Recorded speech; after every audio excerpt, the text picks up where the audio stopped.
Rahayu, rahayu, rahayu. Salam budaya.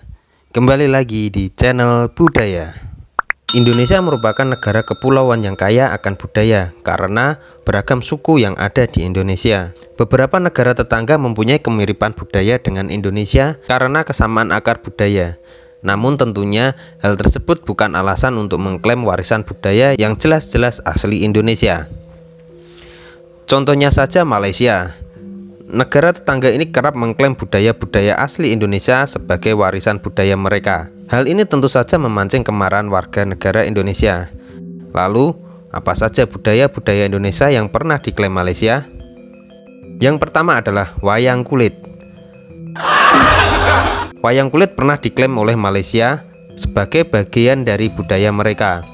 Hal ini dikarenakan beberapa orang Indonesia yang menetap di sana kerap mengadakan pertunjukan wayang kulit. Untunglah pada tanggal 27 November 2003 UNESCO telah mengakui wayang kulit sebagai warisan kebudayaan asli Indonesia.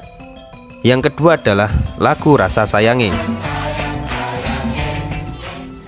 Lagu yang satu ini pernah digunakan Malaysia di salah satu iklan pariwisata Malaysia. Selanjutnya meluncur pernyataan bahwa lagu Rasa Sayange merupakan kebudayaan milik Malaysia. Ricu tersebut segera disudahi oleh Menteri Kebudayaan, Kesenian dan Warisan Budaya Malaysia, Rais Yatim, yang mengakui lagu Rasa Sayange adalah milik Indonesia. Yang ketiga adalah batik. Malaysia pernah mengklaim budaya Indonesia yang satu ini sebagai bagian dari budaya mereka. Untuk menghindari polemik berkepanjangan, pemerintah Indonesia pun segera mendaftarkan batik ke UNESCO untuk mendapatkan pengakuan.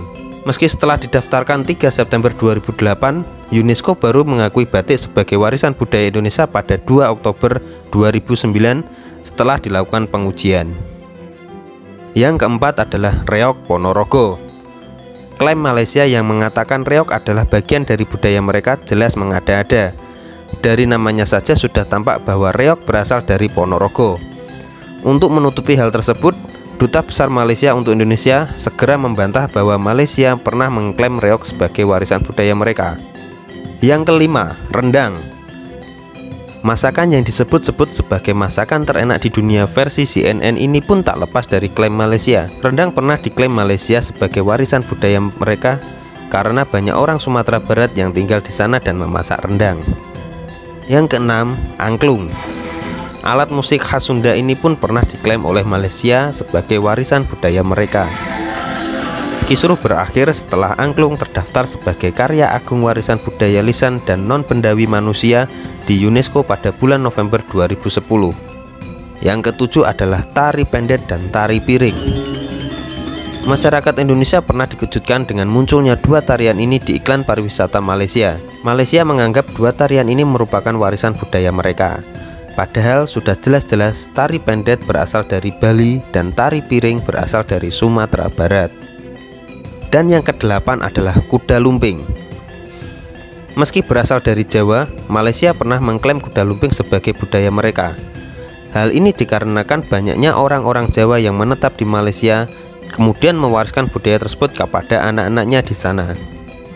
Sebenarnya masih banyak lagi warisan budaya Indonesia yang pernah diklaim Malaysia sebagai budaya mereka. Misalnya saja gamelan Jawa, keris, nasi goreng, cendol, bahkan jamu. Kemudian pemerintah Indonesia pun perlu bergerak dalam mendaftarkan warisan-warisan budaya kita ke UNESCO. Dan sebagai warga negara Indonesia, tugas kita adalah melestarikan budaya tersebut. Jangan sampai kita hanya ribut ketika budaya kita diklaim oleh Malaysia saja. Demikian 8 budaya yang pernah diklaim oleh Malaysia versi channel budaya. Ikuti terus informasi-informasinya hanya di channel budaya. Rahayu, rahayu, rahayu.